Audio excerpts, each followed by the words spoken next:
They praised him when he was rich, celebrated him when his empire thrived, and vanished the moment it all came crashing down. He had once signed billion-dollar deals from penthouse offices. Now he stood in line for leftover bread, with a daughter who thought he was still her hero.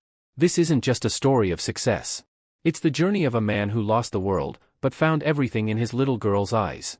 Ethan Hayes was the kind of name people whispered in boardrooms and printed in glossy magazines. Before 35, he had built one of the fastest-growing tech companies in Silicon Valley. With clients across the globe and valuations touching billions, he was the man everyone wanted to be, or be with. He had it all. The luxury cars lined his garage like trophies. The mansion sat atop a hill, overlooking the city like a king's throne. And beside him stood Alina, a woman whose beauty was only matched by her ambition. Together, they were the power couple. Untouchable. Unshakable. Or so it seemed. But the world of business is built on shifting sands. One bad deal. One security breach. One media leak. That's all it took. The markets turned. Investors pulled out. Rumors spread like wildfire. Hayes Tech is collapsing. The media that once adored him now devoured him daily. Headlines screamed, from billionaire to broke, and tech king's empire crashes overnight. Behind closed doors, things were worse. The board ousted him. Lawsuits piled up. Friends vanished faster than his stock prices. But the cruelest blow came not from Wall Street, but from his own home. Alina couldn't handle the fall. The parties dried up. The power faded. And with it, her love. She walked out one rainy evening, heels clicking against marble floors, dragging 2 suitcases and a single line behind her. "I didn't sign up for failure, Ethan."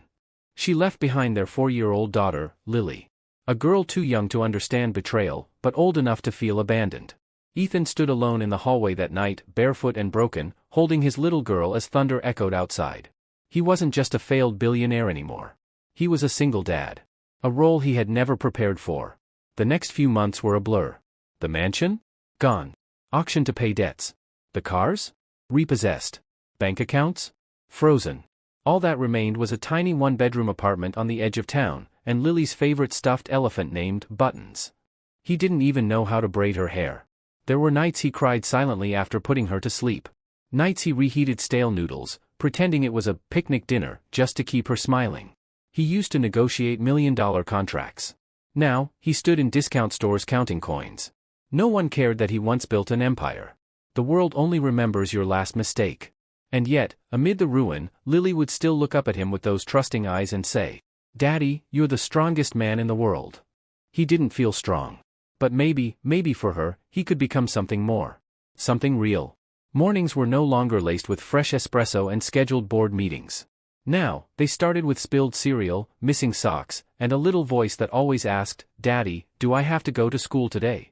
Followed by Ethan's half-smile, trying to hide how much it hurt to send her off in worn-out shoes. Ethan Hayes had mastered IPO launches and tech presentations. But packing a kindergarten lunch without forgetting the juice box? That was his Everest. For months, survival became his only strategy. He worked nights as a warehouse clerk, lifting boxes, breaking his back, and sometimes his spirit. He delivered groceries during the day, hiding under a cap so no one would recognize the man who once graced the cover of Forbes. And when he came home, he transformed into Dad, the role that truly terrified him. Not because he didn't love Lily, but because he feared failing her in the only job that truly mattered now. He learned things money had once made irrelevant: how to brush tangled hair without hurting her scalp, how to make pancakes shaped like stars, how to sew a button on her tiny uniform. Every "Daddy, can you play with me?" came when he was exhausted, but he never said no. There were nights when Lily had nightmares and cried out for her mother. And Ethan, he had no words. Just quiet tears in the hallway after she fell back asleep. But slowly, things began to change, not in his bank account, but inside his heart. He started walking Lily to school every morning. It became their time. She would hold his pinky finger and tell him everything, about the mean boy in class, about the tooth fairy, and how she wanted to become a superhero doctor who saves daddies. In those walks, Ethan found a strange kind of wealth. The kind his billions had never given him. One rainy morning, Lily stopped at a puddle and said something that broke him all over again, but also built him up in a way nothing else could. "I like us now, Daddy. Even if we're not rich anymore, I like it better. You're always here." He stood still in the rain, blinking back tears. Always here. That night, he sat at their tiny kitchen table, scribbling in a notebook. It was the first time he opened himself to ideas again, not for investors, not for the media, but for Lily's future. He couldn't give her riches yet, but he could give her a life built on honesty, time, and effort. And so began the slow comeback.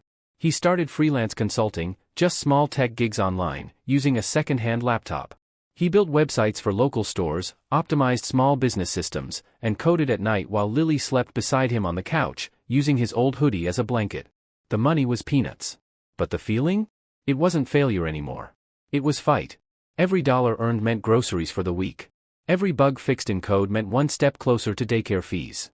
And every time Lily hugged him and said, "I'm proud of you, Daddy," it felt like a medal of honor. He no longer chased boardrooms. He was fighting for story time, bedtime snuggles, and a tiny girl who believed in him when the whole world didn't. There were hard days still, rejected job proposals, broken heaters in winter, school fundraisers he couldn't afford. But Ethan stopped measuring life by what he lacked. He measured it by how much closer he was getting to being enough for Lily. He wasn't a billionaire anymore. But he was becoming something he never was before. A father worth remembering. And with every step forward, Ethan Hayes, once labeled the billionaire failure, was now something far greater in the eyes of the only person that mattered. A fighter. Success didn't return with a bang. It came in whispers. In a kind email from a small business owner thanking him for fixing a broken online system that saved their store. In a call from an old investor who stumbled upon his anonymous freelance profile and said, "Is this really you?" Ethan smiled, not with arrogance, but with a quiet knowing. He was no longer chasing spotlights. He was building something slower, something stronger.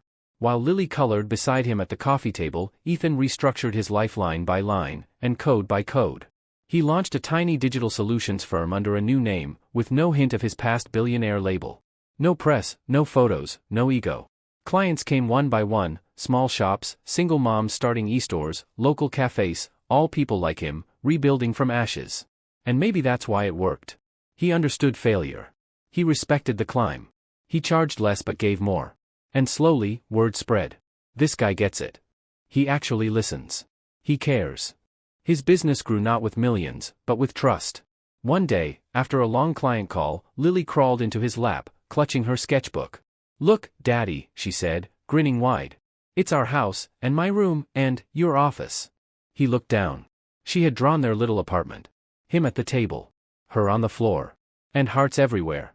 But one detail made him freeze. In the corner, she had written, "My daddy's not a failure. He's a fighter." Tears blurred the lines. That night, Ethan made a decision.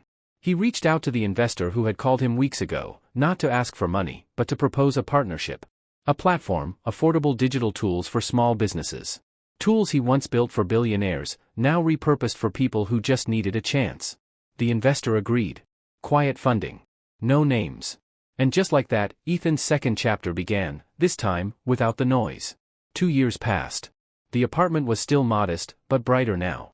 There was always cereal in the kitchen, fresh books on the shelf, and laughter that filled every corner. Lily had grown. Braver. Smarter. Still calling him Daddy the superhero. And Ethan? He wasn't hiding anymore. His company, named after Lily's middle name, Clara Tech, now served hundreds of clients in 3 countries. Still quiet. Still personal. Still real. One morning, he received a letter in the mail. A magazine cover. No photo this time. Just a headline. The billionaire failure who chose to start again, from the ground up. He smiled.